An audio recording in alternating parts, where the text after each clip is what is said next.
আপনি আপনার মাকে ধমক দিবেন, বাবাকে ধমক দিবেন, ওয়াল্লাহি বিল্লাহি তাল্লাহি, যেই সন্তান মাকে ধমক দেয়, বাবাকে ধমক দেয়, মায়ের মনে কষ্ট হয়, বাবার মনে কষ্ট হয়। আল্লাহর কসম, যে সন্তান মাকে ধমক দেয়, বাবাকে ধমক দেয়, আমার আল্লাহ তার প্রতি নারাজ হয়ে যায়। আল্লাহ তার প্রতি কি হয়ে যায়? নারাজ হয়ে যায়। মাকে ধমক দেওয়া যাবে না, বাবাকে ধমক দেওয়া যাবে না। এটা কার আদেশ? আল্লাহ বলছে ওয়ালা তানহারহুমা, তোমরা পিতা মাতাকে ধমক দিও না। এখন আমরা পিতা মাতার সাথে কেমন ব্যবহার করব, এই ব্যাপারে আল্লাহ তাআলা তারপরে বলেন ওয়াকুল লাহুমা কাওলান কারীমা, তোমরা পিতা মাতার সাথে বিনয়ের সাথে কথা বলবে। মায়ের সাথে বিনয়ের সহিত কথা বলবে। আপনারা কি আমার প্রতি অসন্তুষ্ট হচ্ছেন নাকি? তা আওয়াজ দিচ্ছেন না কেন? মা বাবার সাথে বিনয়ের সাথে কথা বলতে হবে, এই আদেশ করেছেন কে? আল্লাহ তাআলা করেছেন। মাকে ধমক দেওয়া যাবে না, মায়ের সাথে ভালো ব্যবহার করা লাগবে, মিষ্টি ব্যবহার করা লাগবে। কথা বলেন ঠিক কি না? মা খুশি তো আল্লাহ খুশি, আল্লাহ খুশি তো আমরা হব জান্নাতি। কথা বলেন ঠিক কি না? আমার ভাইয়েরা, মা বাবার সাথে সুন্দর ব্যবহার করা লাগবে। যখন তোমাদের মা বাবা কবরে চলে যাবে, তখন তোমরা মা বাবার জন্য আল্লাহর কাছে দোয়া করবে। হাদিসের মধ্যে এসেছে, আমার দয়ার নবীজি বলছে, যখন মা বাবা কবরস্থ হয়ে যায়, যখন মা বাবাকে কবরে রাখা হয়, যদি নেককার সন্তান মা এবং বাবার কবরের সামনে দাঁড়িয়ে চোখের পানি ছেড়ে কাঁদে আর দোয়া করে, রব্বির হামহুমা কামা রব্বায়ানি সগীরা, ইয়া আল্লাহ, হে আমার প্রতিপালক, তুমি আমার মা বাবার প্রতি রহম করো, দয়া করো, যেমনি ভাবে তারা শিশুকালে আমাকে লালন পালন করেছিল। মা বাবার মৃত্যুর পরে কোন সন্তান যদি মা বাবার কবরের পাশে দাঁড়িয়ে চোখের পানি ছেড়ে কাঁদে আর বলে, রব্বুল আলামিন, তুমি আমার মাকে মাফ করে দাও, তুমি আমার বাবাকে মাফ করে দাও। হাদিসের মধ্যে এসেছে, নেককার সন্তান যখন মা বাবার জন্য দোয়া করবে, ওই সন্তানের চোখের পানি জমিনে পড়ার আগেই আমার আল্লাহ তার মা বাবার কবরগুলোকে জান্নাতের বাগান বানিয়ে দেয়। সুবহানাল্লাহ। যদি নেককার সন্তান মা বাবার জন্য দোয়া করে, আমার আল্লাহ ওই নেককার সন্তানের দোয়ার উসিলায় তার মা বাবার কবরগুলোকে জান্নাতের বাগান বানিয়ে দেয়। সুবহানাল্লাহ। মা যার বেঁচে নাই, তার মতো দুঃখী নাই। কথা বলেন না ঠিক কিনা? মা যার বেঁচে নাই, তার মতো দুঃখী নাই। জান্নাতের চাবি আমার মা, ও মা গো, জান্নাতের চাবি আমার মা।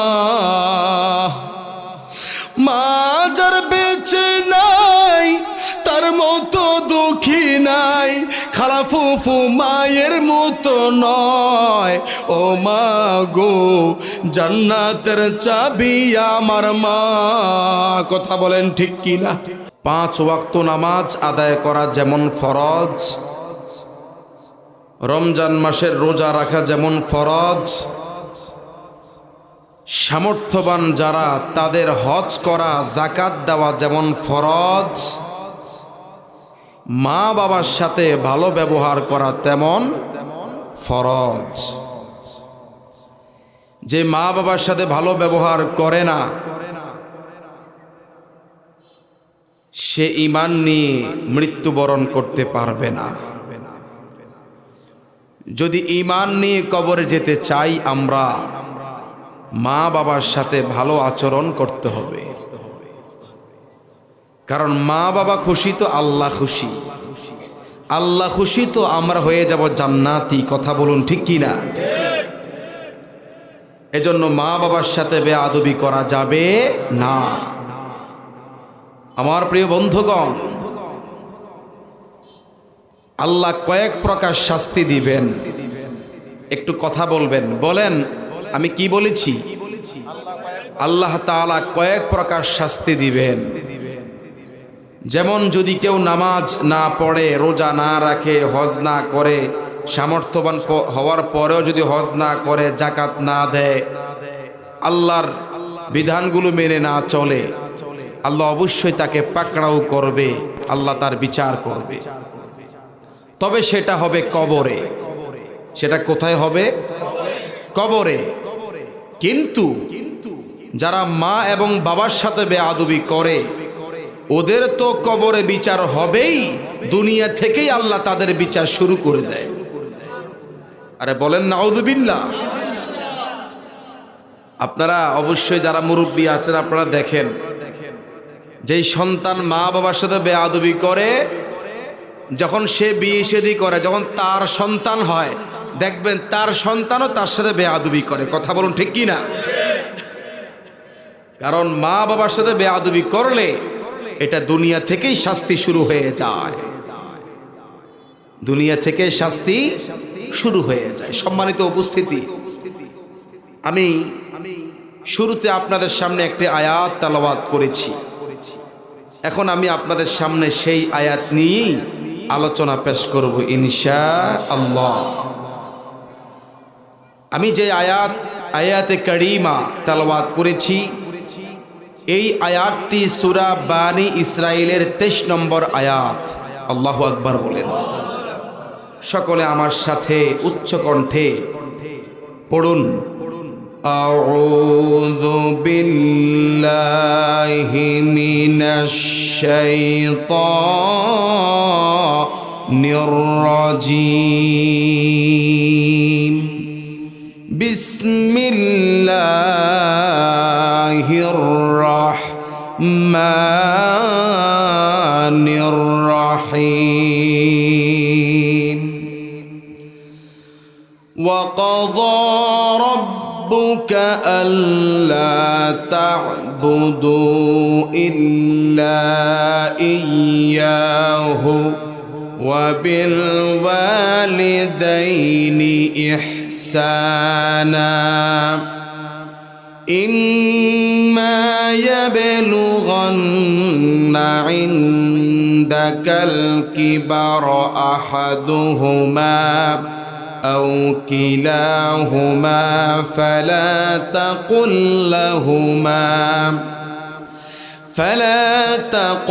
لهما أف ولا تنهرهما وقل لهما قولا كريما واخفض لهما جناح الذل من الرحمة وقل رب ارحمهما كما ربياني صغيرا।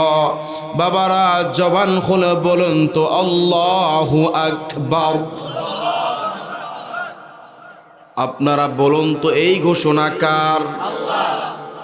এই আয়াত বর্ণনা করেছেন কে?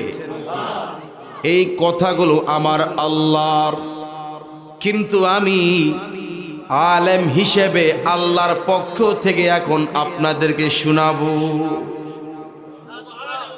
আমার মুসলমান ভাইয়েরা, যে ব্যক্তি আল্লাহর বাণী বিশ্বাস করে না, তাকে কি মুসলমান বলা যাবে নাকি?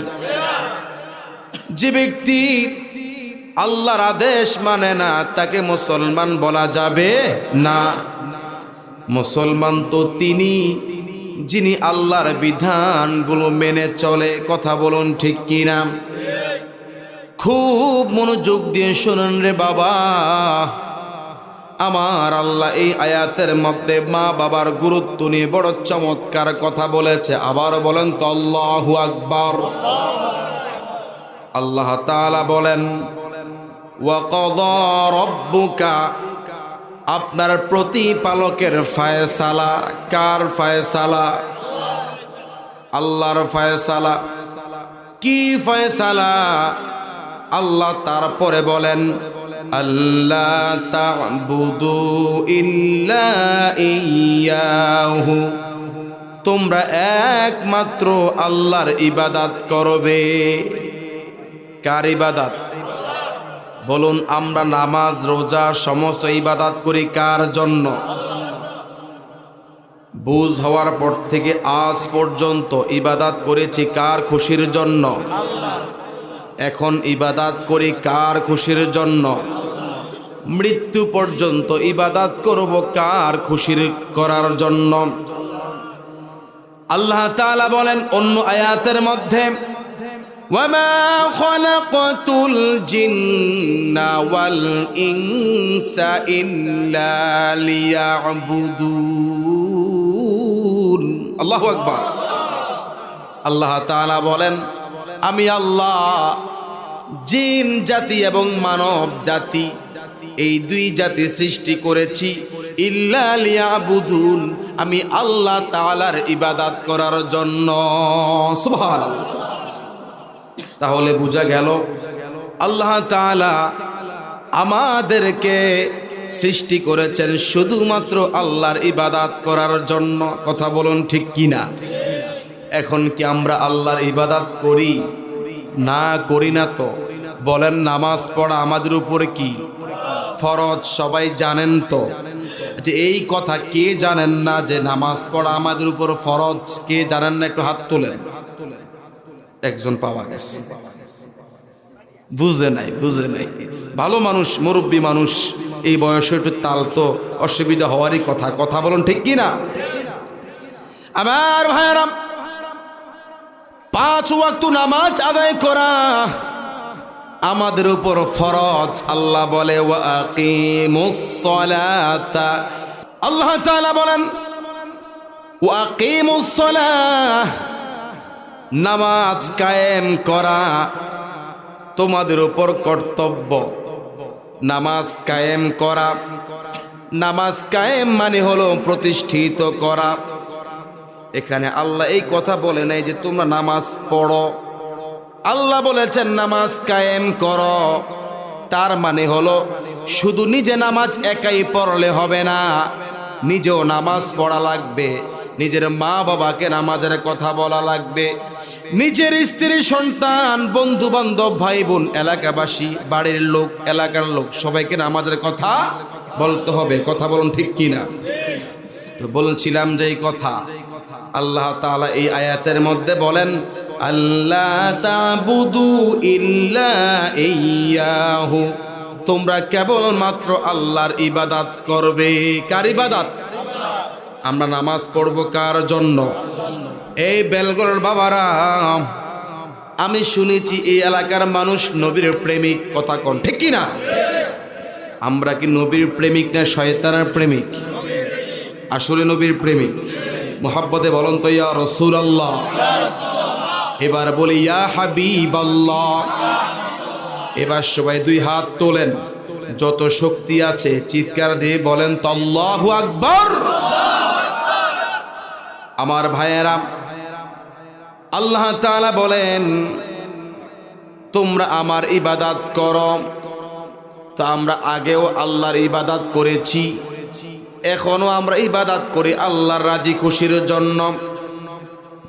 মৃত্যু পর্যন্ত আমরা ইবাদত করব কেবল আল্লাহর রাজি খুশি করার জন্যই ইনশাআল্লাহ। আমার মুসলমান ভাইয়েরা, আল্লাহ রাব্বুল আলামিন এই আয়াতের এর পরের অংশের মধ্যে বলেন, ওয়াবিল ওয়ালিদাইনি ইহসানা, এবং তোমরা পিতা মাতার সাথে সদ্ব্যবহার করো। এ বেলগড় বাবারা, আপনারা বলুন, পিতা মাতার সাথে সদ্ব্যবহার করার আদেশ করেছেন কে? আল্লাহ। এখন যেই সন্তান পিতা মাতার সাথে সদ্ব্যবহার করে না, বলুন তো ওই সন্তান কার আদেশ অমান্য করে? আল্লাহ। এবার আপনারা বলেন, যেই ব্যক্তি আল্লাহর আদেশ অমান্য করে সে কি ঈমান নিয়ে মরবে না বেঈমান হয়ে মারা যাবে? বেঈমান হয়ে মারা যাবে। তো আল্লাহ তাআলা বলছেন তোমরা পিতা মাতার সাথে সৎ ব্যবহার করো, পিতা মাতার সাথে বেয়াদবি করা যাবে না।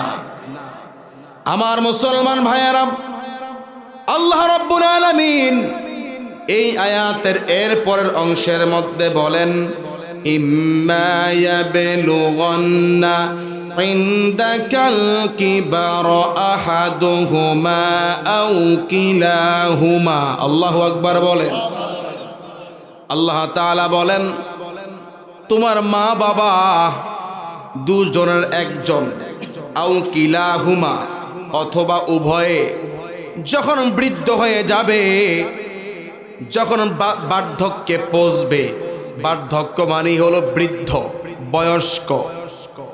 আল্লাহ তাআলা বলেন ও পৃথিবীবাসীরা, যখন তোমার মা বাবা বৃদ্ধ হয়ে যাবে, বাবার দাড়ি পেকে যাবে, চুল পেকে যাবে, মা জননীর চুল পেকে যাবে, যখন মা বাবা বৃদ্ধ হয়ে যাবে, কি হয়ে যাবে? এখানে এমন কেউ আছেন যে মা বাবা এখনো বেঁচে আছে কিন্তু বৃদ্ধ, এমন আছেন কেউ এখানে? আচ্ছা, মাশাআল্লাহ। আমার বন্ধুগণ, তো আল্লাহ তাআলা বলছেন যখন তোমাদের মা বাবা দুজনের একজন অথবা দুজনই যখন বৃদ্ধ হয়ে যাবে, কি হয়ে যাবে? বৃদ্ধ হয়ে যাবে। ফালা তাকুল লাহুমা উফিন, তখন তোমরা তাদের সামনে উহ শব্দ বলিও না। কি শব্দ বলিও? উহ শব্দ বলিও। আমার বন্ধুগণ, দেখুন মা বাবা কেমন দয়ালু, মা বাবা সন্তানকে কেমন ভালোবাসে। যখন সন্তানটা গাড়ি অ্যাক্সিডেন্ট করে, যে অ্যাক্সিডেন্ট করে সে ব্যথা পায় কিনা?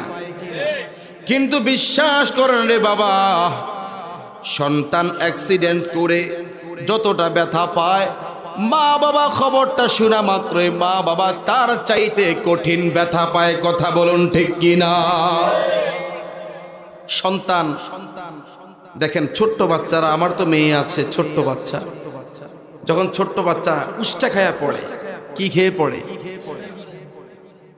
সন্তানটা যতটুকু ব্যথা পায় এর চাইতে শতগুণ বেশি ব্যথা মা বাবার কলিজায় লাগে। কথা বলেন ঠিক কিনা?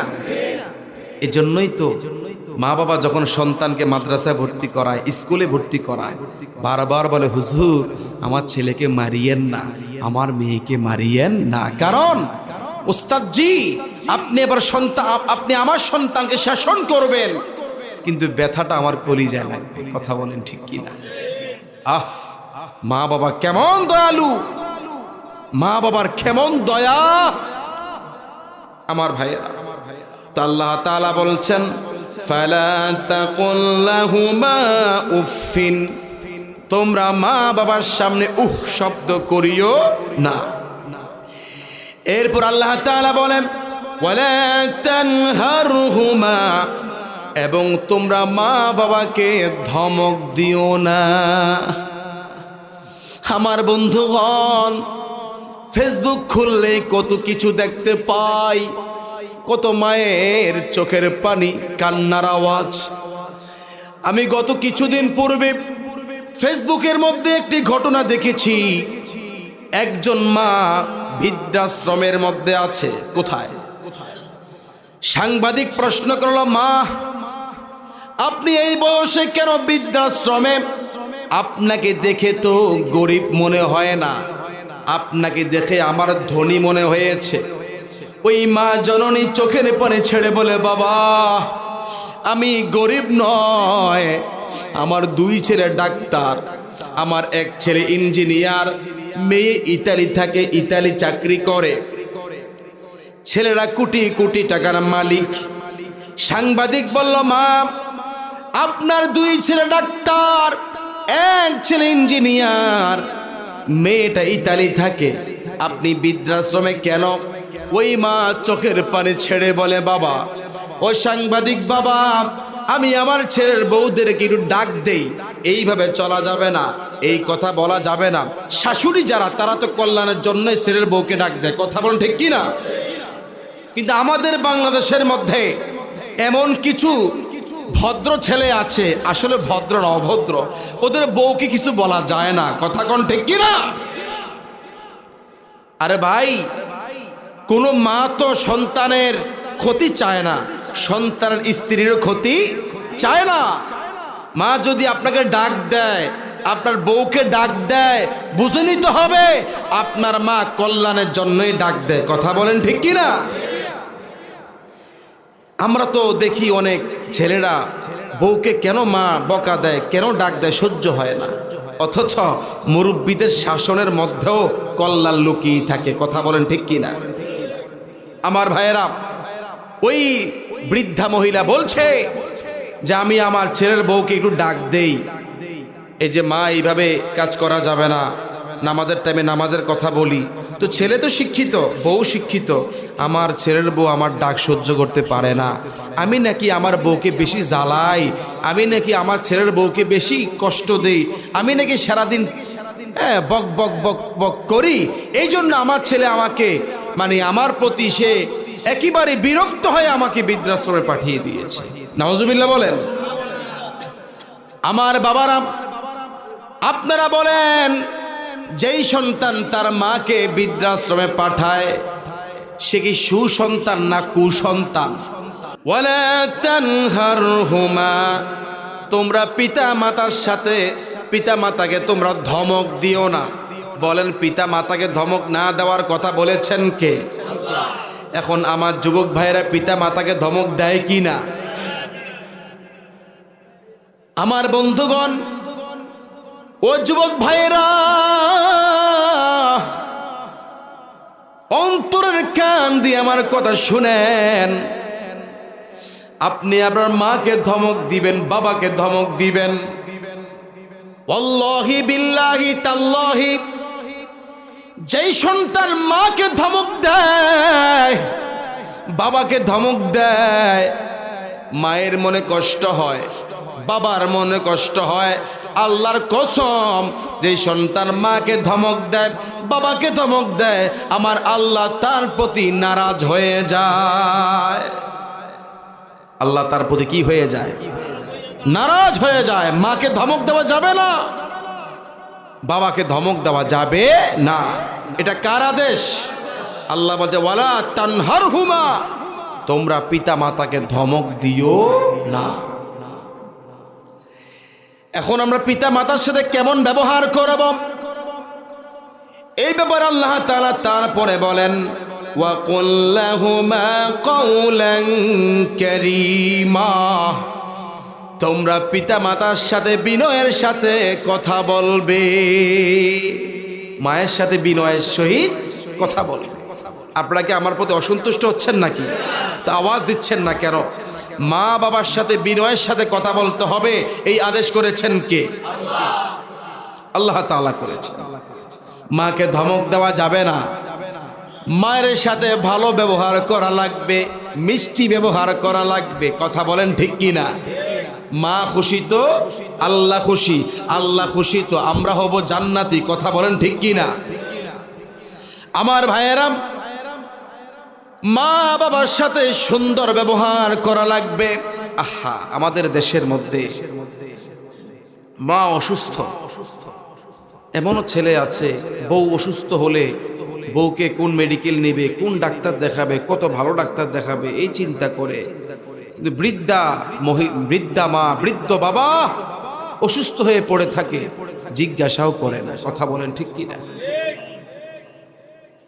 দেখবেন বউয়ের সাথে কি মিষ্টি কথা বলে, কিন্তু মা বাবার সাথে কথা বলার সময় মেজাজ গরম হয়ে যায়, কথা বলেন ঠিক কিনা? মা বাবার সাথে বিনয়ের সাথে কথা বলতে হবে, সুন্দর ব্যবহার করতে হবে। আমার মুসলমান ভাইয়েরা, আল্লাহ রাব্বুল আলামিন এই আয়াতের তারপরের অংশের মধ্যে বলেন, واخفض لهما جناح الذل من الرحمة وقل رب ارحمهما كما ربياني صغيرا আল্লাহ তাআলা বলেন ওয়াগফির লাহুমা জানাহায যুল্লি মিনার রাহমাতি, আর তোমরা তাদের সামনে তোমাদের দয়ার ডানা বিছিয়ে দাও। কিসের ডানা? দয়ার ডানা। এবং তাদের জন্য তোমরা দোয়া করো, ওয়াকুর রব্বিরহামহুমা কামা রব্বায়ানি সগীরা। হে আমার প্রতিপালক, তুমি আমার মা বাবার প্রতি রহম করো, দয়া করো, যেমনি ভাবে তারা শিশুকালে আমাকে লালন পালন করেছে। সুবহানাল্লাহ। আল্লাহ রাব্বুল আলামিন এই কথাটি বলছে, ও আমার বান্দারা, ও আমার বান্দিরা, যখন তোমাদের মা বাবা কবরে চলে যাবে তখন তোমরা মা বাবার জন্য আল্লাহর কাছে দোয়া করবে। হাদিসের মধ্যে এসেছে, আমার দয়ার নবীজি বলছে, যখন মা বাবা কবরস্থ হয়ে যায়, যখন মা বাবাকে কবরে রাখা হয়, যদি নেককার সন্তান মা এবং বাবার কবরের সামনে দাঁড়িয়ে চোখের পানি ছেড়ে কাঁদে আর দোয়া করে, রব্বিরহামহুমা কামা রব্বায়ানি সগীরা, ইয়া আল্লাহ, হে আমার প্রতিপালক, তুমি আমার মা বাবার প্রতি রহম করো, দয়া করো, যেমনি ভাবে তারা শিশুকালে আমাকে লালন পালন করেছিল। মা বাবার মৃত্যুর পরে কোন সন্তান যদি মা বাবার কবরের পাশে দাঁড়িয়ে চোখের পানি ছেড়ে কাঁদে আর বলে, রব্বুল আলামিন, তুমি আমার মাকে মাফ করে দাও, তুমি আমার বাবাকে মাফ করে দাও। হাদিসের মধ্যে এসেছে, নেককার সন্তান যখন মা বাবার জন্য দোয়া করবে, ওই সন্তানের চোখের পানি জমিনে পড়ার আগেই আমার আল্লাহ তার মা বাবার কবরগুলোকে জান্নাতের বাগান বানিয়ে দেয়। এখন তো বাবা দোয়া নাই। বাবার কবর মসজিদের পাশে বছর একবারও জিয়ারত করে না, এমন কপাল পড়া সন্তান আছে না নাই? হায় হায় হায়। ও আমার যুবক ভাইয়েরা, একটু চিন্তা করেন, আপনি কি ভুলে গেছেন আপনার মাটা আপনার জন্য কত কষ্ট করেছে? আপনি কি ভুলে গেছেন আপনার বাবাটা আপনার জন্য কত কষ্ট করেছে? আপনি কি ভুলে গেছেন আপনার এই বাবাটা সকাল থেকে সন্ধ্যা পর্যন্ত আপনার জন্য কত শ্রম দিয়েছে, কত কষ্ট করেছে? আপনি কি ভুলে গেছেন? অসুস্থ ছিলেন, মা জননী আপনাকে কত আদর করেছে। আর আমি তো এখন শিক্ষক, 3টা মাদ্রাসার পরিচালক, আমার স্ত্রী আছে, সন্তান আছে। এখনো আমি অসুস্থ হলে আমার মা রাত্রে 10টা 12টা 2টা আমার রুমে গিয়ে, গত কিছুদিন পূর্বে আমার শ্বাসকষ্ট হয়েছে, রাত 3টা পর্যন্ত আমার শ্বাসকষ্ট। আমি এক পর্যায়ে ক্লান্ত হয়ে ঘুমিয়ে গেছি। হঠাৎ করে দেখতে পাচ্ছি কে জানি আমার মাথার মধ্যে এমন করছে, এর মধ্যে হাত দিচ্ছে। আমার চোখটা খুললাম, ঘুম ভেঙে গেছে। আমি নজর দিয়ে দেখলাম আমার পাশে আমার স্ত্রী ঘুমিয়ে আছে। আমার অসুস্থ মাটা আমার হাত মাথায় ধরে দোয়া করছে। আল্লাহু আকবার বলে। এটার নাম তো মা। আমার যুবক ভাইয়েরা, বাবা কবরে শুয়ে আছে, বাবার জন্য তো দোয়া করেন না। মা জননী কবরে শুয়ে আছে, মায়ের জন্য তো আপনারা একটু দোয়া করেন না। অথচ আমার নবীজি বলেন, যদি নেককার সন্তান মা বাবার জন্য দোয়া করে, আমার আল্লাহ ওই নেককার সন্তানের দোয়ার উসিলায় তার মা বাবার কবরগুলোকে জান্নাতের বাগান বানিয়ে দেয়। সুবহানাল্লাহ। মা যার বেঁচে নাই তার মতো দুঃখী নাই। কথা বলেন না, ঠিক কিনা? মা যার বেঁচে নাই তার মতো দুঃখী নাই, জান্নাতের চাবি আমার মা। ও মা গো, জান্নাতের চাবি আমার মা। মা যার বেঁচে নাই তার মতো দুঃখী নাই, খালা ফুফু মায়ের মতো নয়। ও মা গো, জান্নাতের চাবি আমার মা। কথা বলেন ঠিক কিনা? আমার ভাইয়েরা, যাদের মা বাবা বেঁচে আছে তারা এখনো বুঝে না মা বাবা কি জিনিস। আর যারা মাকে হারিয়েছে, বাবাকে হারিয়েছে, হঠাৎ করে মনটা খারাপ হয়ে যায়। আমার মায়ের কথাটাই বলি, আমার মা আমার মা জননী, এমনও দেখি হাসতেছে, কথা বলতেছে, হঠাৎ করে রুমে গেলে মনটা খারাপ হয়ে যায়, চোখ দিয়ে পানি পড়া শুরু হয়ে যায়। আমি বলি, আম্মা কাঁদেন কেন? বলে, বাবা রে, আমার মা তো কবরে, আমার বাবা তো কবরে। আমার বাবা হাফেজ তৈবুর রহমান সাহেব, তিনিও মা বাবাকে হারিয়েছে। মাঝে মাঝে দেখি যায় না, মাঝে পড়ে কাঁদে আর দোয়া করে। বলি, আব্বা কাঁদেন কেন? আমার আব্বা বলে, বাবা রে, মা বাবার কথা মনে ওঠে, কত স্মৃতি, কত স্মৃতি। যে মাকে হারায়, বাবাকে হারায়, সে বুঝে মা বাবা কেমন জিনিস। কথা বলেন ঠিক কি না?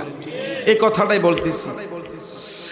মা যার বেঁচে নাই তার মতো দুঃখী নাই, মা যার বেঁচে নাই তার মতো দুঃখী নাই, জান্নাতের চাবি আমার মা। ও মা গো, জান্নাতের চাবি আমার মা। কথা বলেন ঠিক কিনা?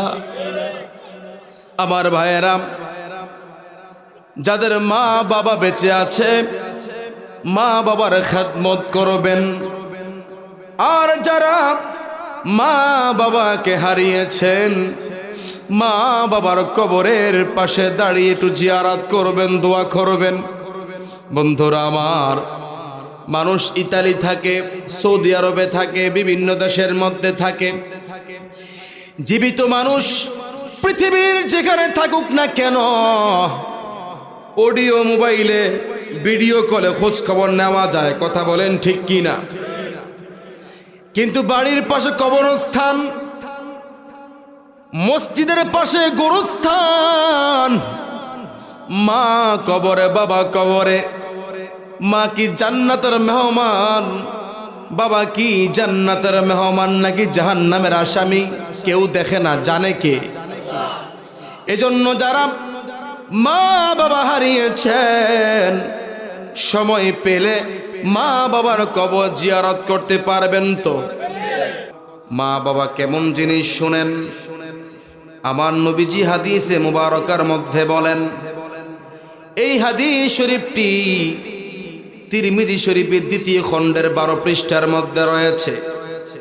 আমার নবীজি বলেন, হৃদর রব্বি ফি হৃদল ওয়ালিদাইন, পিতামাতার সন্তুষ্টির মধ্যেই আমার আল্লাহর সন্তুষ্টি। ওয়া সাখাতুর রব্বি ফি সাখাতিল ওয়ালিদাইন, আর পিতামাতার অসন্তুষ্টির মধ্যে আমার আল্লাহর অসন্তুষ্টি। অর্থাৎ মা বাবা যার প্রতি খুশি, আমার আল্লাহ তার প্রতি খুশি। আর মা বাবা যার প্রতি নারাজ, আমার আল্লাহ তার প্রতি নারাজ। কথা কি বুঝতে পেরেছেন? কথা বুঝতে পেরেছেন আপনারা? আমার ভাইয়েরা, আপনি নামাজ পড়বেন, রোজা রাখবেন, হজ করবেন, যাকাত দিবেন, ভালো কথা, ভালো কাজ।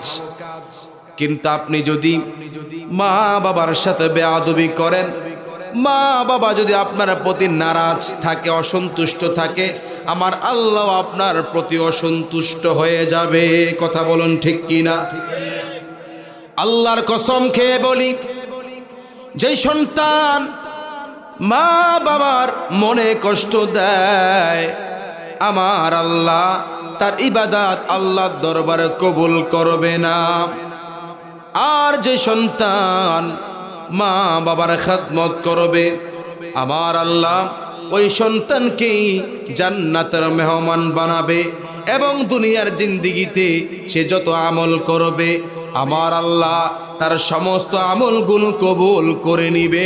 জবান খুলে বলুন তো সুবহানাল্লাহ।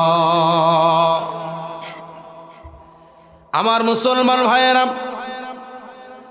মা বাবা কেমন জিনিস শুনেন। আমার নবীজি বলেন হতভাগা সেই ব্যক্তি, এই কথা 3 বার বলেছে। কয়বার? আমার নবীজি 3 বার বলেছে হতভাগা সেই ব্যক্তি, হতভাগা সেই ব্যক্তি, কপাল পড়া সেই ব্যক্তি। সাহাবাই কেরাম বলল, ইয়া রাসূলুল্লাহি, কোন ব্যক্তি হতভাগা? আমার নবীজি বললেন, সাহাবীরা, যেই সন্তান বৃদ্ধ অবস্থায় মা বাবাকে পেয়েছে কিন্তু মা বাবার খেদমতের দ্বারা জান্নাতের মেহমান হতে পারে নাই, সেই সন্তানটাই হলো হতভাগা। জবান খুলে বলুন তো নাউযুবিল্লাহ। হতভাগা কে? যে মা বাবার সেবা করে না। এখানে বলা হচ্ছে যে মা বাবাকে বৃদ্ধ অবস্থায় পেয়ে মা বাবার খেদমত করার মাধ্যমে জান্নাত পেল না, সে হতভাগা।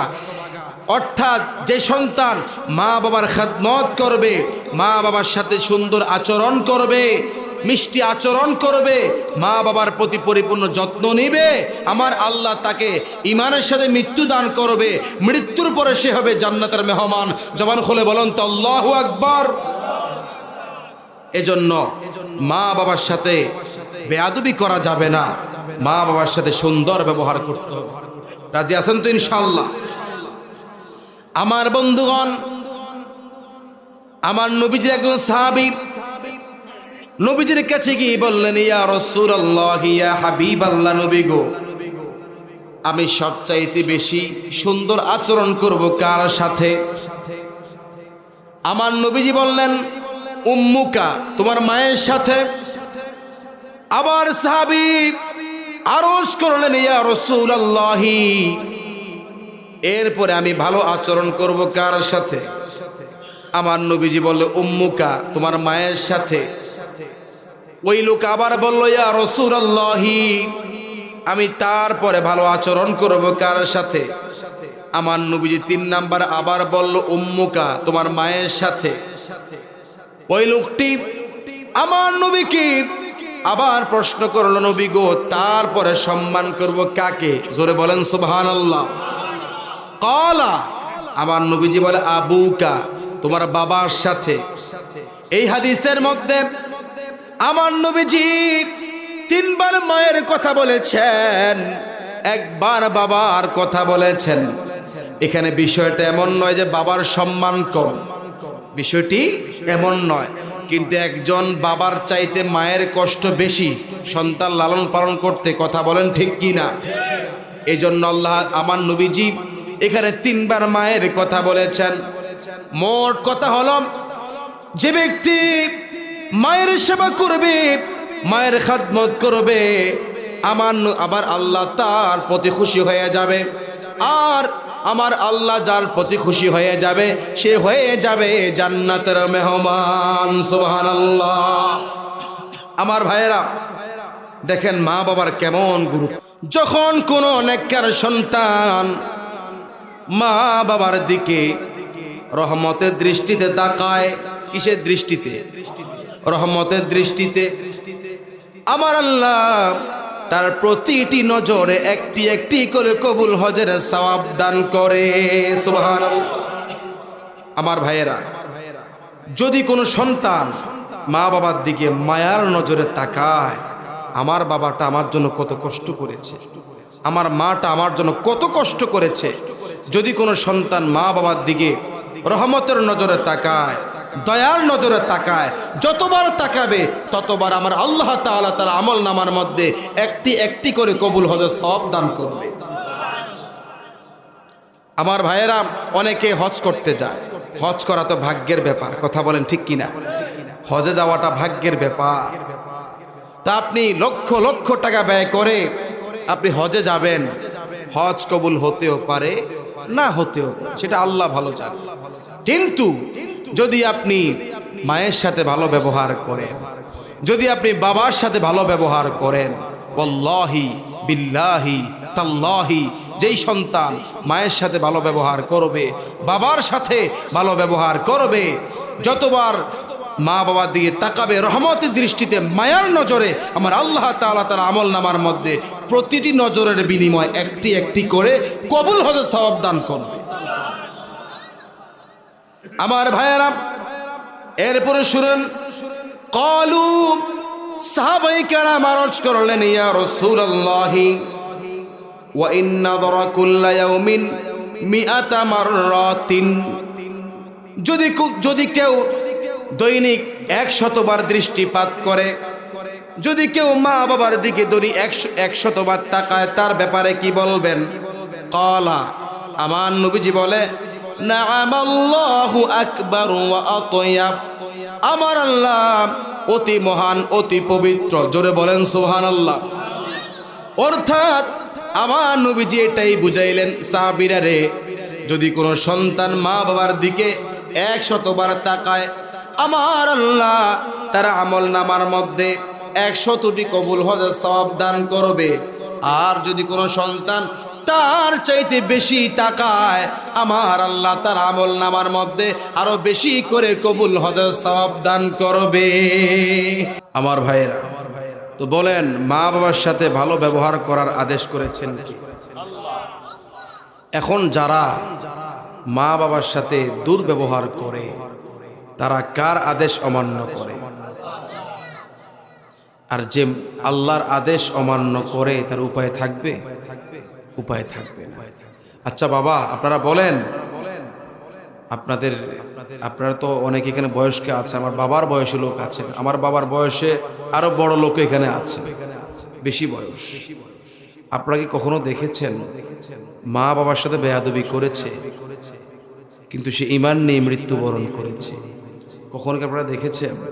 দেখেন নাই। তাহলে বোঝা গেল, যেই হোক না কেন, যে মা বাবার সাথে বেয়াদবি করবে, সে বেঈমান হয়ে মারা যাবে। কিভাবে মারা যাবে? বেঈমান হয়ে। দেখুন, আমার নবীজির একজন সাহাবী ছিল, যিনার নাম হযরত আলকামা রাদিয়াল্লাহু আনহু। সাহাবীর নাম কি? আলকামা রাদিয়াল্লাহু আনহু। তিনি আমার নবীর সাহাবী ছিল। আমার নবীর পিছনে জামাতে নামাজ আদায় করেছে, আমার নবীর সাথে যুদ্ধে অংশগ্রহণ করেছে। সেই সাহাবীর মৃত্যুর সময় কিছুক্ষণ সময় বিপদ ছিল। কি ছিল? সাহাবীর নাম কি? আলকামা রাদিয়াল্লাহু।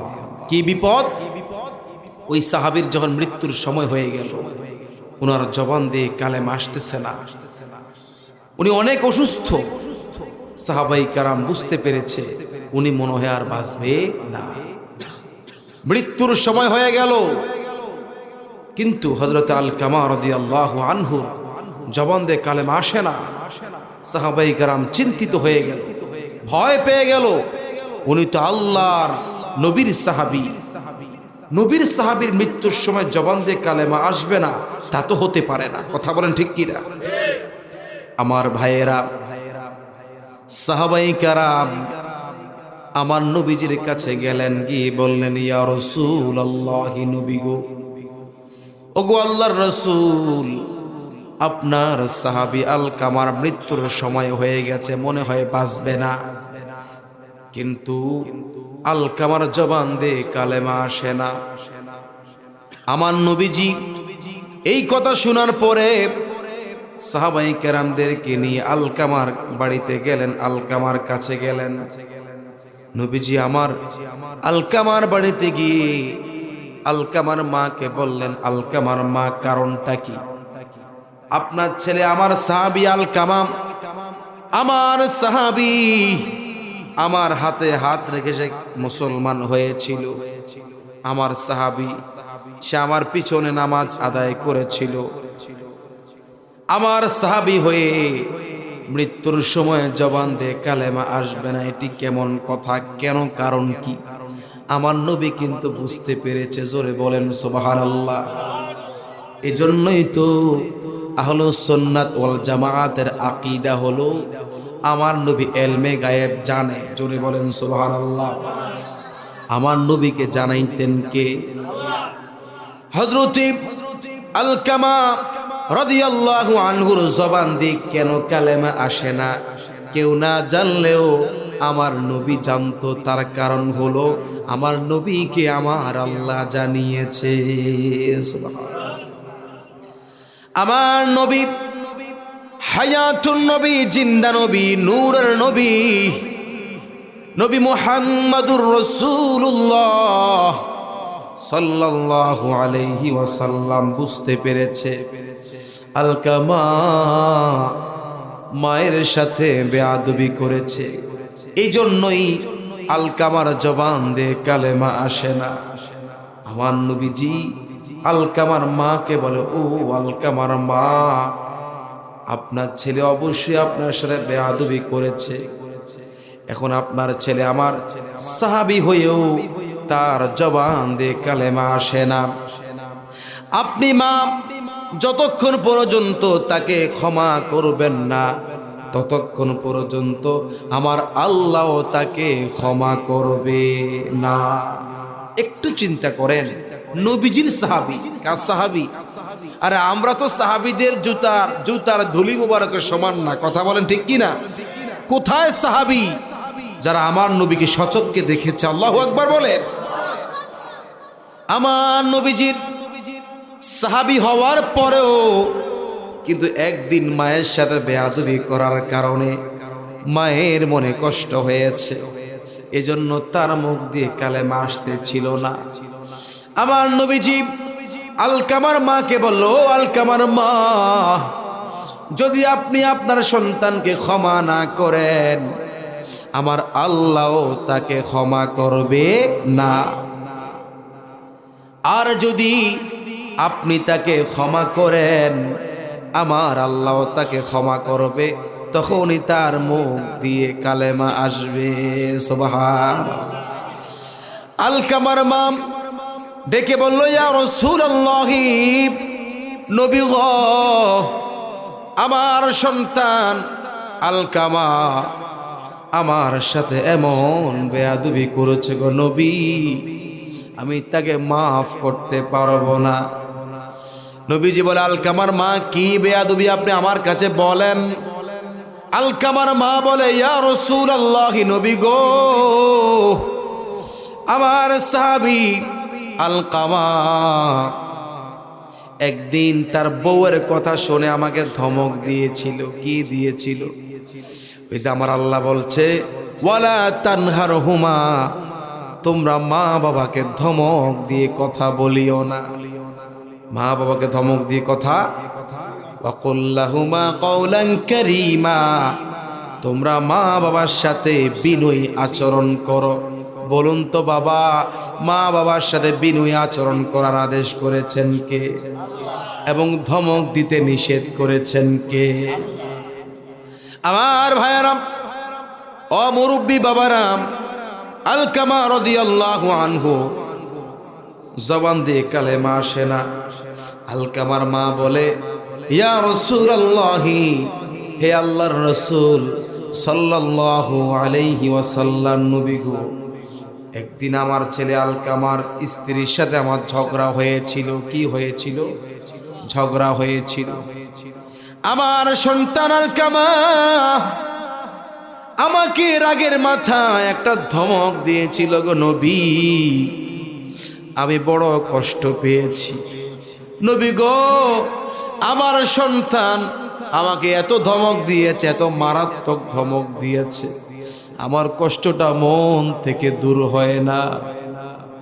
আমার নবীজি বলে, আলকামার মা, আপনি যতক্ষণ পর্যন্ত আপনার সন্তান আলকামাকে ক্ষমা না করবেন, ততক্ষণ পর্যন্ত আল্লাহ তাকে ক্ষমা করবে না। আর আল্লাহ যতক্ষণ পর্যন্ত ক্ষমা করবে না, তার মুখ দিয়ে কালেমা আসবে না। মুখ দিয়ে কি আসবে না? ও আলকামার মা, আমার সাহাবী হয়ে বেঈমান হয়ে মারা যাবে, এটা তো কোনোভাবেই আমি সহ্য করতে পারবো না। আমার নবীজি বারবার আলকামার মাকে রিকোয়েস্ট করে, আপনি ক্ষমা করে দেন। আলকামার মা বলেন, না না, আমি তাকে ক্ষমা করতে পারবো না। এক পর্যায়ে আমার নবীজি সাহাবায়ে কেরামদেরকে বলল, সাহাবীরা, আলকামার মা তো আলকামাকে ক্ষমা করছে না, এখন যদি তার মা তাকে ক্ষমা না করে আর তার যদি হায়াত শেষ হয়ে যায়, সে তো বেঈমান হয়ে মারা যাবে। সাহাবীরা রে, যেইভাবেই হোক না কেন আলকামার মা থেকে ক্ষমা নিতে হবে। সুবহানাল্লাহ। আর যদি আলকামার মা আলকামাকে ক্ষমা না করে, আমি নবী তাকে আগুন দিয়ে জ্বালিয়ে দিব। আমার নবীজি সাহাবায়ে কেরামদেরকে বলল, সাহাবীরা, তোমরা লাকড়ির ব্যবস্থা করো। সাহাবায়ে কেরাম আমার নবীর আদেশ পেয়ে লাকড়ির ব্যবস্থা করলো। লাকড়ির ব্যবস্থা করার পরে লাকড়িগুলো থুপ করলো। আমার নবীজি সাহাবায়ে কেরামদেরকে বলল, আমার সাহাবীরা, তোমরা লাকড়ির মধ্যে আগুন জ্বালাও। কি জ্বালাও? আগুন জ্বালাও। সাহাবায়ে কেরাম বলে, ইয়া রাসূলুল্লাহ, নবী গো, কেন আমরা লাকড়ির মধ্যে আগুন জ্বালাবো? নবীজি বলে, যদি আলকামার মা আলকামাকে ক্ষমা না করে, আল্লাহ তো তাকে ক্ষমা করবে না, সে তো বেঈমান হয়ে মারা যাবে, তার জবান দিয়ে কালেমা আসবে না।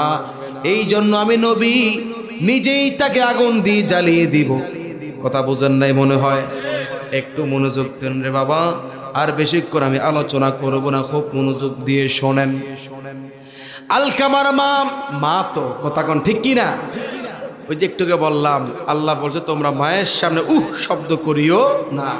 সন্তান যতই বেয়াদবি করুক, দেখবেন মাঝে মাঝে মায়ে বলে যে, রাগের মাথায় যদিও বলা ঠিক না, তারপরও কিছু কিছু মায়েরা বলে যে আল্লাহ তোরে গাড়ির নিচে ফেলাক, বলে না? যদি এই ছেলে ঠিকই অটের বোগদাদ বাস দরকার না, অন্য বাসের দরকার নাই, যদি শুনে এই ছেলে সামান্য অটোর সাথে ধাক্কা লাগছে, কিসের সাথে? অটো ধাক্কা লাগছে, মা চিৎকার দিয়ে, ওরা কি কস, আমার ছেলের কি হয়েছে? মায়ের সহ্য হয় না। কথা বলেন ঠিক কি না? আবার ভাইয়ারা, আলকামার মা বলেছে আলকামাকে ক্ষমা করবে না। যখন দেখলো যে আমার নবীজি লাকড়ির ব্যবস্থা করেছে, কিসের ব্যবস্থা? লাকড়ির ব্যবস্থা। আলকামার মা বলেন, ইয়া রাসূলুল্লাহ, নবী গো, আপনি কেন লাকড়ির ব্যবস্থা করেছেন? আমার নবীজি বলে, আলকামার মা, আপনার সন্তান আপনার মনে কষ্ট দিয়েছে, আপনি যদি তাকে মাফ না করেন, আল্লাহ তাকে মাফ করবে না, আর আল্লাহ তাকে মাফ না করলে তার জবান দিয়ে কালেমা আসবে না। আমি নবী সাহাবী হয়ে বেঈমান হয়ে মারা যাবে, এটা তো আমি নবী সহ্য করতে পারবো না। এই জন্য আমি তাকে আপনার সামনে আগুন দিয়ে জ্বালিয়ে দিব। আলকামার মা বলেন, ইয়া রাসূলুল্লাহ, নবী গো, আমার সন্তান আমার সাথে যতই বেয়াদবি করেছে গো নবী, কিন্তু আমার সামনে আপনি তাকে আগুন দিয়ে জ্বালিয়ে দিবেন, এটা তো আমি মা এক সেকেন্ডের জন্য সহ্য করতে পারবো না। এবার আমার নবীজি আলকামার মাকে দুটো অপশন দেখিয়েছে। আমার নবীজি বলে, আলকামার মা, দুটো অপশন, হয়তো আপনি মাফ করবেন, তার জবান দিয়ে কালেমা আসবে, আর যদি আপনি ক্ষমা না করেন গো মা, তার জবান দিয়ে কালেমা আসবে না। আলকামার মা চোখের পানি ছেড়ে বলে, নবী গো, আমার সন্তান তো না বুঝে আমার সাথে অন্যায় করেছে। ইয়া রাসূলুল্লাহ, হে আল্লাহর রাসূল, ওগো দয়ার নবী, মায়ার নবী, আমার সন্তান তো না বুঝে আমার সাথে অন্যায় করেছে, কিন্তু আমি তো তাকে 10 মাস 10 দিন গর্ভে ধারণ করেছি, আমি তো তাকে লালন পালন করে বড় করেছি। নবী গো, আমার সামনে আমার সন্তানকে আগুন দিয়ে জ্বালিয়ে দিবেন গো নবী, এটা আমি মা সহ্য করতে পারবো না। ইয়া রাসূলুল্লাহ, নবী গো আপনি আমাকে বলেন আমি মাফ করলে কি আল্লাহ মাফ করবেনি? আমার নবীজি বলে, ওগো আলকামার মা, আপনি যদি আপনার সন্তানকে মাফ করে দেন আমার আল্লাহ আপনার সন্তানকে মাফ করে দিবে। এবার আলকামার মা বল, নবী গো ঠিক আছে, আমি আপনি নবীকে সাক্ষী রেখে আমি আমার সন্তানকে মাফ করে দিলাম।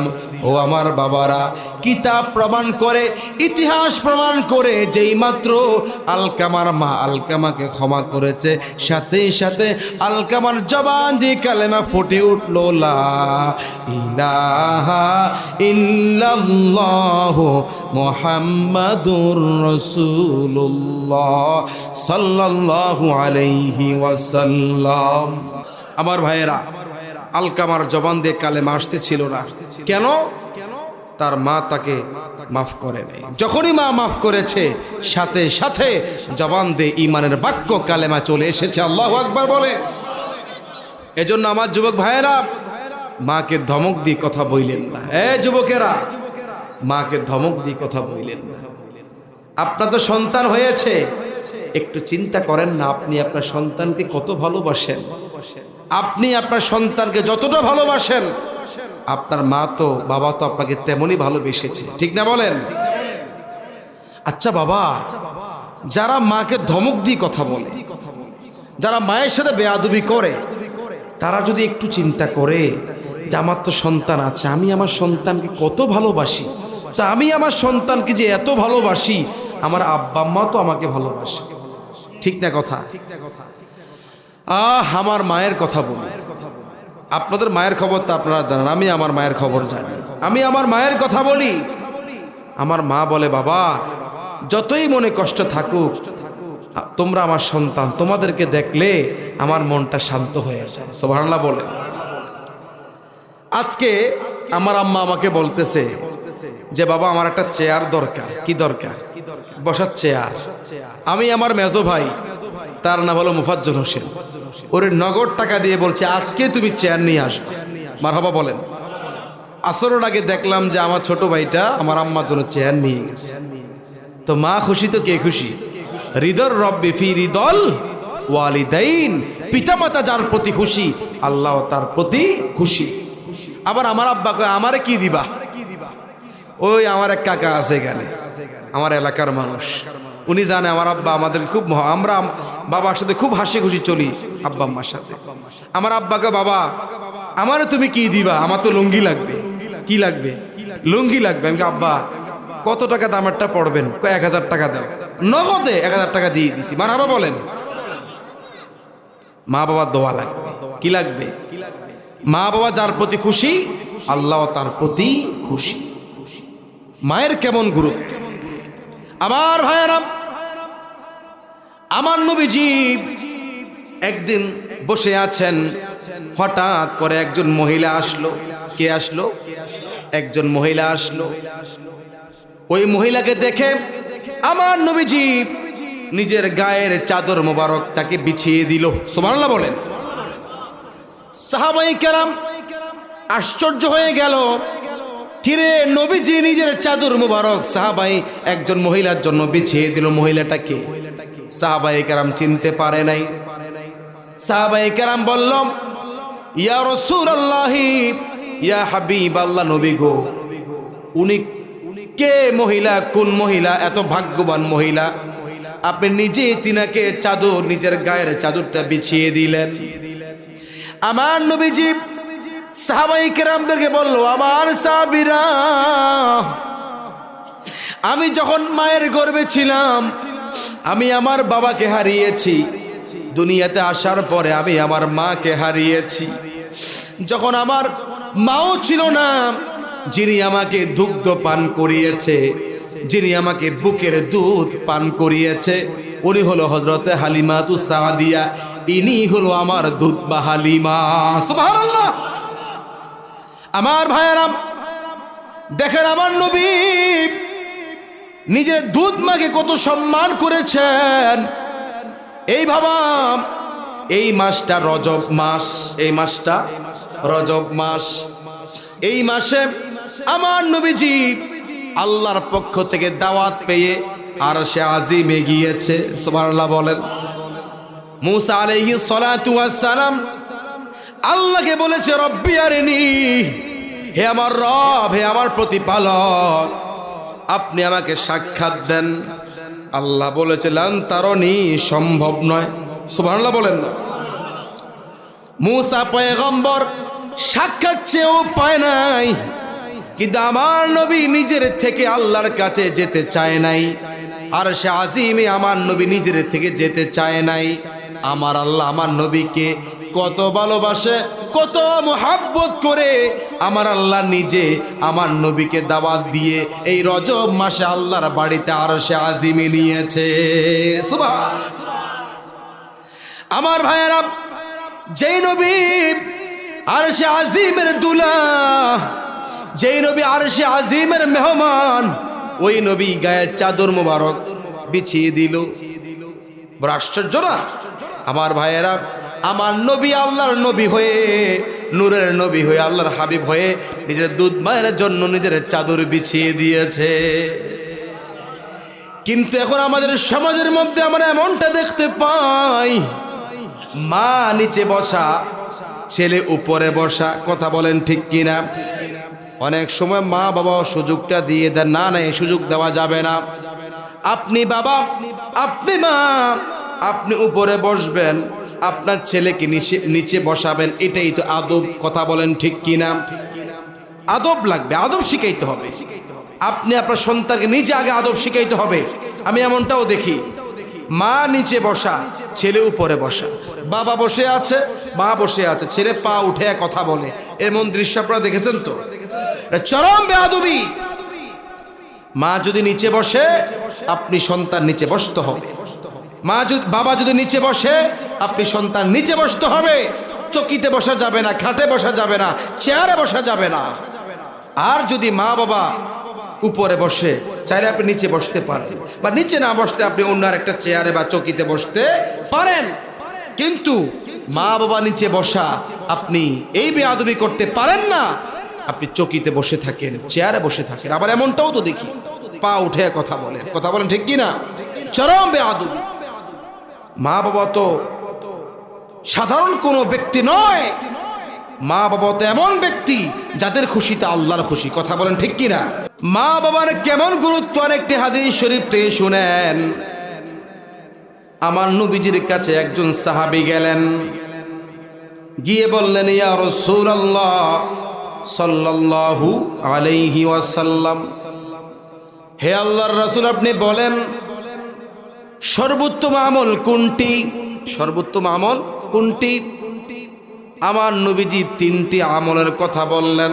কয়টি আমলের কথা? এক নম্বরে আমার নবীজি বললেন, আস-সালাতু লিওয়াক্তিহা, সময় মতো নামাজ আদায় করা। দুই নম্বরে আমার নবীজি বললেন, বিররুল ওয়ালিদাইন, পিতামাতার সাথে সদ্ব্যবহার করা। তিন নম্বরে আমার নবীজি বললেন, আল জিহাদু ফি সাবিলিল্লাহ, আল্লাহর রাস্তায় লড়াই করা। সুবহানাল্লাহ বলেন। আমার ভাইয়েরা, আমার নবীজি এই তিনটি সর্বোত্তম আমলের মধ্যে দুই নম্বরে বলেছেন বিররুল ওয়ালিদাইন, পিতামাতার সাথে সদ্ব্যবহারের কথা। তাহলে বোঝা গেল নামাজ যেমন সর্বোত্তম আমল, মা বাবার সাথে ভালো ব্যবহার করাটাও সর্বোত্তম আমল। কথা বলুন ঠিক কিনা? আমার বন্ধুগণ, একটি প্রশ্ন করি আপনাদেরকে। মনে করুন একজনে 5 ওয়াক্ত নামাজ আদায় করে,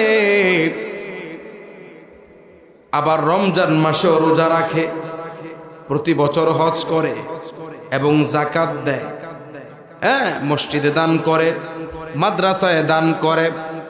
আপনারা বলুন, যদি সে মায়ের মনে কষ্ট দেয়, বাবার মনে কষ্ট দেয়, তারা আমল কি আল্লাহর দরবারে কবুল হবে নাকি? হবে না।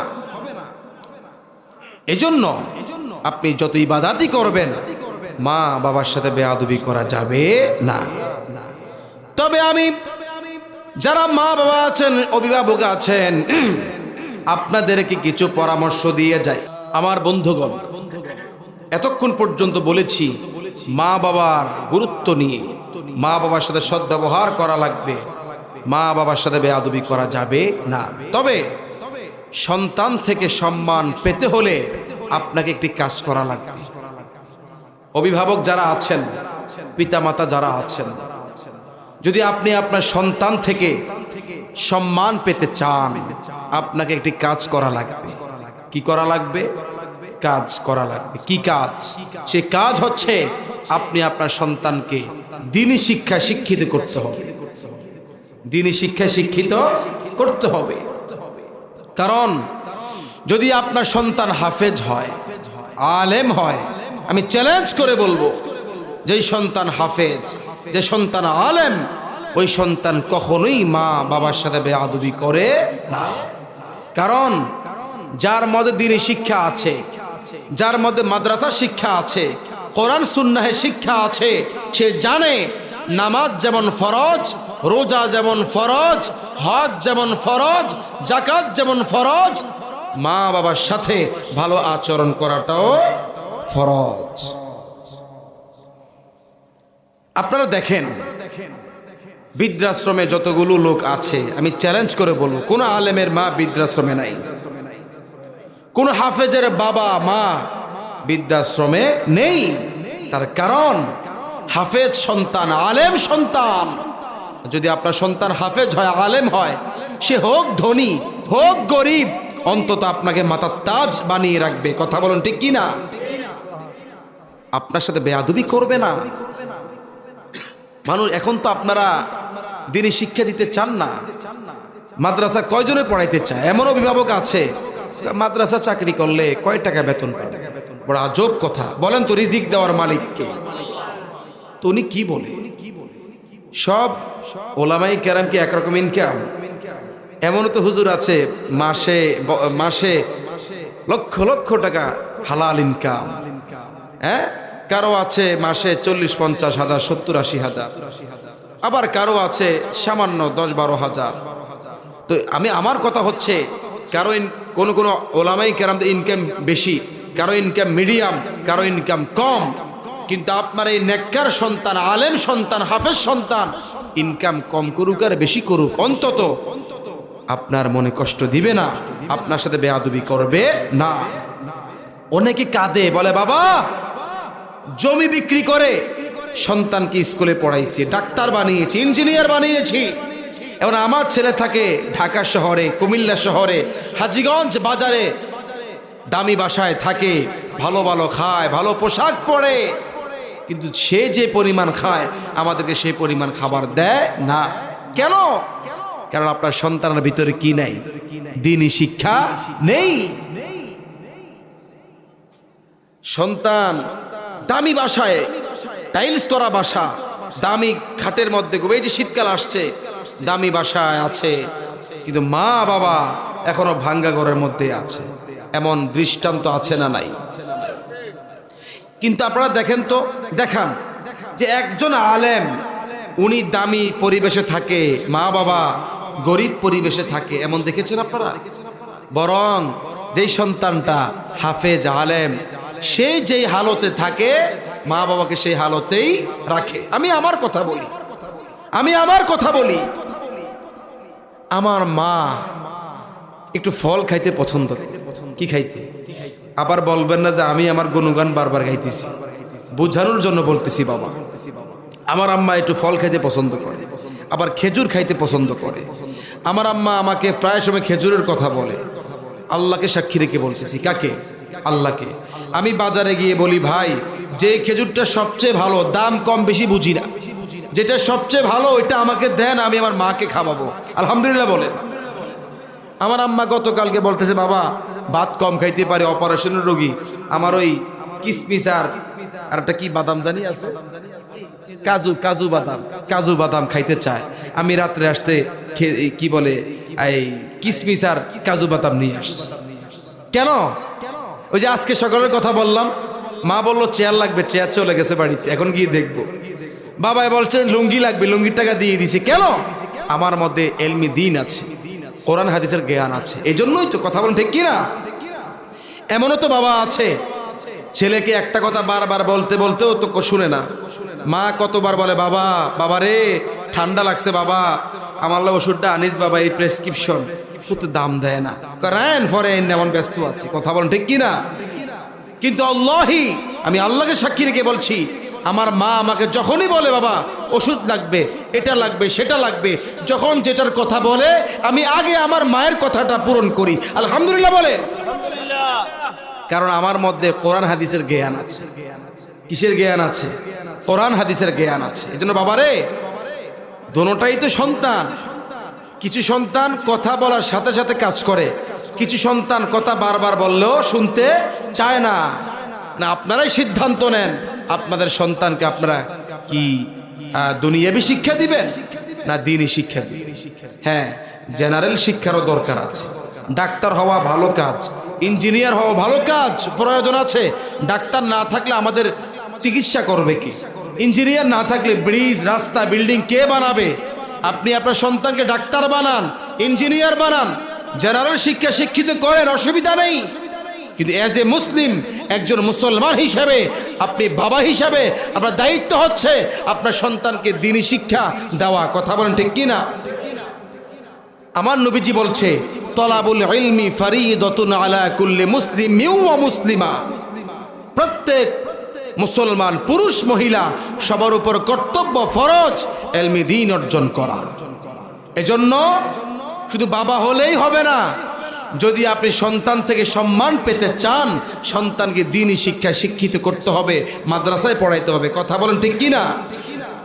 আমার ভাইয়েরা, যদি আপনি আপনার সন্তানকে মাদ্রাসায় পড়ান, আপনার সন্তান আপনার সাথে বেয়াদবি করবে না। এই যে আমি এতক্ষণ পর্যন্ত বলেছি যে মা বাবার খুশিতে আল্লাহর খুশি, মা বাবার অসন্তুষ্টির মধ্যে আল্লাহ তাআলার অসন্তুষ্টি, এগুলো সব আপনার সন্তান জানবে যদি আপনি আপনার ছেলেকে মাদ্রাসায় পড়ান। কোথায় পড়াবেন? বাবা, সন্তানকে মাদ্রাসায় পড়াইলে দুইটা লাভ। লাভ তো অনেক আছে, বড় ধরনের দুইটা লাভ আছে। বলবেন, শুনবেন আপনারা? এই কথাগুলো বলে আমি শেষ করে দিচ্ছি। বাবা, আপনি আপনার সন্তানকে মাদ্রাসায় পড়াইলে প্রথমত সে দিনদার হবে। কি হবে? এটা আওয়াজ দিয়ে বলেন না, কি হবে? দিনদার হবে, পরহেজগার হবে, নামাজি হবে, রোজাদার হবে, মিথ্যা কথা বলবে না, হারাম কাজ করবে না, কারো ক্ষতি করবে না। কথা বলেন ঠিক কি না? আমার ভাইয়েরা, যদি আপনি আপনার সন্তানকে মাদ্রাসায় পড়ান, আপনার সন্তান সিগারেট টানবে না। কি টানবে না? সিগারেট টানবে না, গাঁজা খাবে না, আরো কোনো ধরনের নেশাই করবে না, কিস্তি তুলবে না, লোন তুলবে না। কথা বলেন ঠিক কি না? এরপরে সে কখনো কোনো মুরব্বীদের সাথে কারোর সাথে বেয়াদবি করবে না। সমাজের সবাই বলবে, মাশাআল্লাহ, অমুক মিয়ার ছেলে কতই না ভালো, দেখলেই সালাম দেয়। হ্যাঁ, সবাই আপনার ছেলের প্রশংসা করবে, মিথ্যা কথা বলে না, কারো সমালোচনা করে না, নামাজ ছাড়ে না, হারাম কাজ করে না, সুন্নতি পোশাক পরে চলে, সবাই আপনার ছেলের প্রশংসা করবে। এই সম্মানটা আপনার জন্য না? এই সম্মানটা আপনার জন্যই। ভাইয়েরা আমার, এরপরে আপনার মৃত্যুর পরে আপনার ছেলে আপনার জানাজা পড়াবে। আপনার ছেলে আপনার জানাজা পড়াবে। যে একটু আগে বলেছি যে এই সন্তান মা বাবার কবরের পাশে দাঁড়িয়ে চোখের পানি ছেড়ে কাঁদে আর দোয়া করে যে আল্লাহ, আমার আব্বা আমাকে মাফ করে দাও। যদি সন্তান নেককার হয়ে থাকে, দিনদার হয়ে থাকে, ওই নেককার সন্তানের চোখের পানি জমিনে পড়ার আগেই আমার আল্লাহ তাআলা তার আব্বা আমার কবরকে জান্নাতের বাগান বানিয়ে দেন। এখন আপনি যদি আপনার সন্তানকে মাদ্রাসায় পড়ান, দ্বীনি শিক্ষায় শিক্ষিত করেন, আপনার এই সন্তানরা আপনার জানাজা পড়াবে, আপনাকে খাটে কাঁধে নিয়ে আপনার কবরে নিবে, এই সন্তান আপনার কবরে নামবে, এবং এই সন্তানটা আপনার জন্য চোখের পানি ছেড়ে আল্লাহর দরবারে প্রার্থনা করবে, মাগফিরাতের দোয়া করবে। কথা বলেন ঠিক কি না? দেখবেন একমাত্র মা বাবার কবর বেশি জিয়ারত করে আলেমেরা, ঠিক না? যারা আলেম না, ডাক্তার, ইঞ্জিনিয়ার, নেতা, খাতা, এটা ওইটা টানে সিগারেট, এরা কিন্তু বছরে দুই একবার হয়তো যায় আব্বা আমার কবরের সামনে, এর চেয়ে বেশি যায় না। যদি আপনি সন্তানকে আলেম বানান, আপনার এই সন্তান আপনার মৃত্যুর পরেও প্রত্যেক দিন না পারলেও কয়েকদিন পর হলেও আপনার কবরের সামনে গিয়ে সাক্ষাৎ করবে। কথা বলেন ঠিক কিনা? জিয়ারত শব্দের অর্থ কি? সাক্ষাৎ করা। জিয়ারত শব্দের অর্থ কি? আপনার সাথে সাক্ষাৎ করবে, আপনার জন্য দোয়া করবে, এবং আপনি তো সন্তানের দোয়ায় জান্নাতি হয়ে যাবেন। আরেকটি সুসংবাদ হচ্ছে, যে সমস্ত মা বাবা সন্তানকে মাদ্রাসায় পড়ায়, সন্তানকে হাফেজ বানায়, কঠিন কিয়ামতের মাঠে আল্লাহ তাবারক ওয়া তাআলা ওই সমস্ত মা বাবার মাথার মধ্যে নূরের টুপি পরাইয়া দেয়। সুবহানাল্লাহ। নূর মানে আলো, নূরুন এটি আরবি শব্দ। নূর শব্দের অর্থ হচ্ছে আলো। যেই মা বাবা সন্তানকে মাদ্রাসায় পড়াবে, হাফেজ বানাবে, আল্লাহু আকবার কাবীরা কাসীরান কাসীরা, আল্লাহ তাআলা ওই মা বাবাকে কঠিন কিয়ামতের মাঠে আলোর টুপি পরাইয়া দিবে। সুবহানাল্লাহ। লোকজন বলবে, ইয়া রব, এই লোকটি কে? আমরা করছি নাফসি নাফসি, আর তার মাথার মধ্যে কি? নূরের টুপি। আল্লাহ বলবে, ও কিয়ামতবাসীরা, হাসরবাসীরা, তোমরা কি তাকে চিনো না? সে তো হাফেজের বাবা। আল্লাহু আকবার, সে তো আলেমের বাবা। বাবা, সন্তানকে আলেম বানান, মাদ্রাসায় পড়ান, তবে সুন্নি মাদ্রাসায় পড়াইতে হবে। কি মাদ্রাসায়? সুন্নি মাদ্রাসায়। নবীর প্রেমের হাফেজ বানাইতে হবে, নবীর প্রেমের আলেম বানাইতে হবে। আমি তো সব সময় বলি, ওই হাফেজের দাম নাই, ওই আলেমের দাম নাই যে আলেমের এলেমের মধ্যে নবীর প্রেম নাই। কথা বলুন ঠিক কি না? ওই আলেমের দাম নাই, ওই আমলের দাম নাই যে আমলের মধ্যে, যে এলেমের মধ্যে নবীর প্রেম ভালোবাসা নাই। কথা বলুন ঠিক কি না? এজন্য আপনি সন্তানকে মাদ্রাসায় পড়াবেন, হাফেজ বানাবেন, আলেম বানাবেন, সহি আকীদা মাদ্রাসায় পড়াবেন, সুন্নি মাদ্রাসায় পড়াবেন, আপনার সন্তান নবীর প্রেম শিখবে। আল্লাহু আকবার বলবেন না? আপনার সন্তান হাফেজ হবে সুন্নি মাদ্রাসা থেকে, আলেম হবে, আপনার সন্তান নবীর প্রেম শিখবে, তার অন্তরে নবীর ভালোবাসা থাকবে। কথা বলুন ঠিক কি না? আমার ভাইয়েরা, কঠিন কিয়ামতের মাঠে একজন হাফেজ, এখন তো বাবা হাফেজ দুই প্রকার। হাফেজ কয় প্রকার? কিছু হাফেজ দুনিয়াবি, কিছু হাফেজ হলো আল্লাহ ওয়ালা, নবী ওয়ালা। ঠিক কি না? দেখবেন এমন কিছু হাফেজ আছে ইনকামের নিয়তে হাফেজ হয়, শুধু দাওয়াত, খতম, ইনকাম। খতমের হাদিয়া নিয়ে মারামারি করে, আছে না? এই এলাকায় হয়তো নাই। খতমের হাদিয়া নিয়ে মারামারি, মিলাদে এই হুজুর হুজুর না বললে এটা নিয়ে মারামারি, আল্লাহর কোনো ভয় নেই। যাই হোক, তো এখন হাফেজ আলেম দুই প্রকার, কিছু আছে দুনিয়াবি, কিছু আছে আখিরাতের চিন্তা করে। কথা বলুন ঠিক কি না? দেখেন না, মাদ্রাসায় পড়ে একসময় হাফেজ ছিল, এখন প্যান্ট শার্ট গায়ে দিয়ে হাঁটে, আছে না নাই? একসময় কি ছিল? হাফেজ ছিল, এখন প্যান্ট শার্ট গায়ে দেয়। এমনও হাফেজ আছে, একসময় হাফেজ ছিল, এখন কি করে? দাড়ি চাচ্ছে, সিগারেট টানে, এত উজুনি উজুনি গালি দেয়। এই বেলগোর গ্রামে আছে না নাই? এখানে কিন্তু না, এখানে মাশাআল্লাহ একজন হাফেজ সাহেব আছে, ভালো হাফেজ, ভালো ছেলে, ভালো হাফেজ। তো এই এলাকা হয়তো নাই, অন্য এলাকায় থাকতে পারে, আমি দেখি। তো যাই হোক, যে যারা হাফেজ হয়ে, আলেম হয়ে শরীয়তের বিধান লঙ্ঘন করবে, এরা নিজেরাও যাবে জাহান্নামে। কথা বলেন ঠিক কি না? এদের মা বাবা কঠিন কিয়ামতের মাঠে নূরের টুপি পড়তে পারবে না, বরং তার অভিশপ্ত হবে, জবাব দিতে হবে, সন্তান কেন হাফেজ হওয়ার পর নষ্ট হলো। সচেতন অভিভাবক হতে হবে। ভাইরা আমার, এই হলো এক ধরনের হাফেজ আলেম। আর আরেক ধরনের হাফেজ আলেম আছে, মাশাআল্লাহ, সর্বক্ষণ মাথায় টুপি, মুখে দাড়ি, গায়ে পাঞ্জাবি, আজান দিলে মসজিদে চলে যায়, 5 ওয়াক্ত নামাজ আদায় করে, রোজা রাখে, কোরআন তেলাওয়াত করে, দ্বীনি খেদমত করে, মাদ্রাসায় খেদমত করে, মসজিদে খেদমত করে, দ্বীনি কাজ করে, আছে না নাই?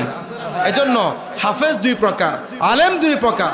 সন্তানকে আপনি বানাইতে হবে আখিরাতওয়ালা সন্তান, হাফেজ বানাইতে হবে নবীর প্রেমের হাফেজ, আলেম বানাইতে হবে নবীর প্রেমের আলেম।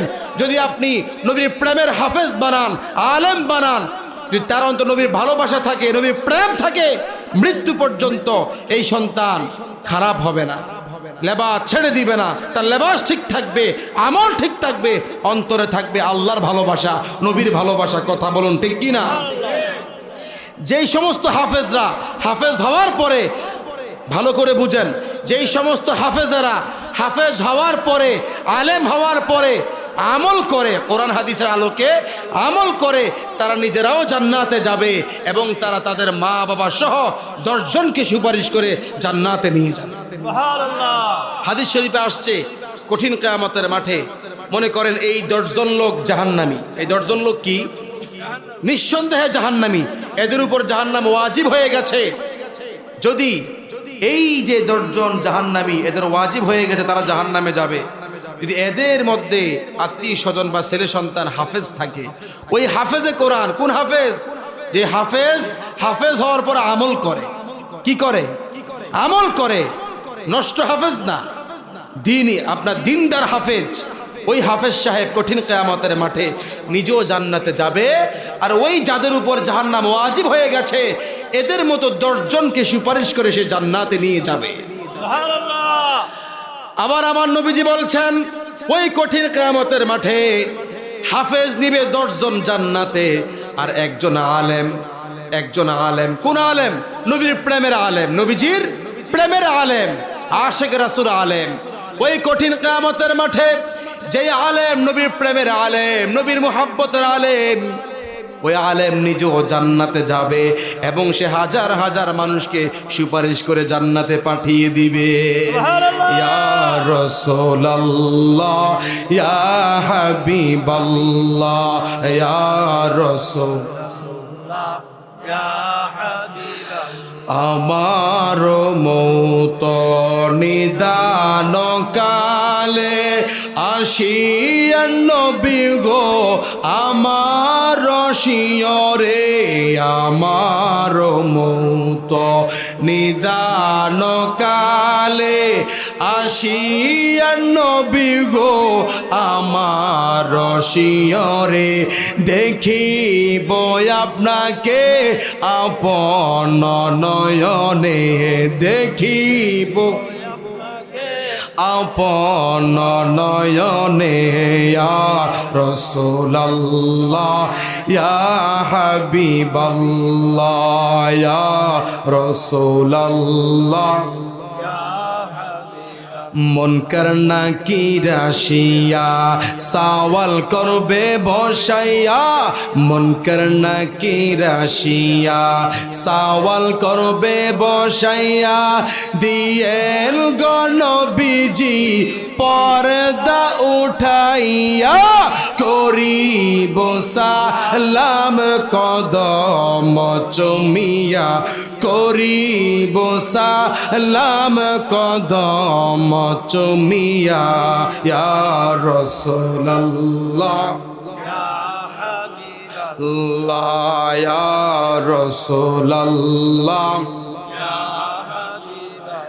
আমার মৌত নিদান কালে আসিয়েন নবী গো আমার শিয়রে। বাবা, নবী ছাড়া উপায় আছে?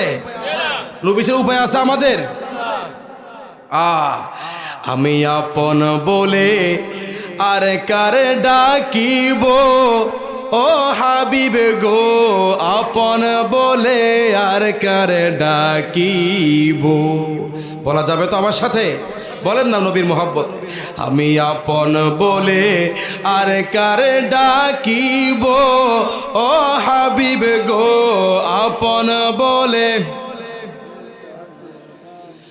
আপন ছেড়ে কেন আমি, আপন ছেড়ে দূরে থাকিব, ও হাবিব গো আপন বলে।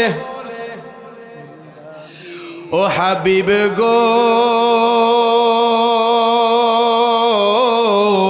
বহু দোষের দোষী আমি, দোষের সীমা নাই, তবুও বারে বারে আমি তোমায় পাইতে চাই।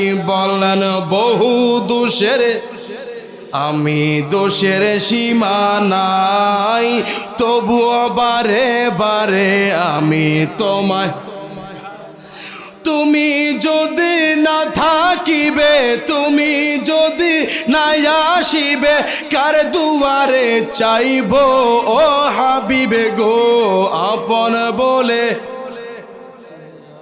আমি আপন বলে আর কারে ডাকিব ও হাবিব গো আপন বলে আহা ও হাবিব গো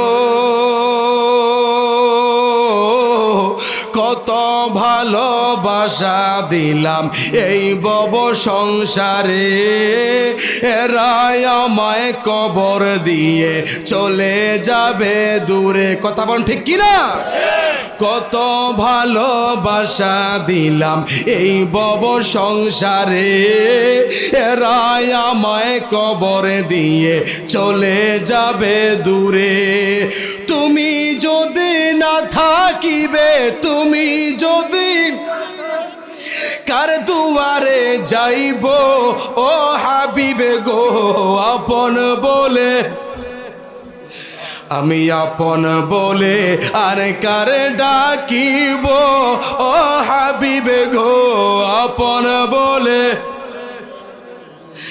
আপন ছেড়ে কেন আমি আপন ছেড়ে দূরে থাকিব ও হাবিবে গো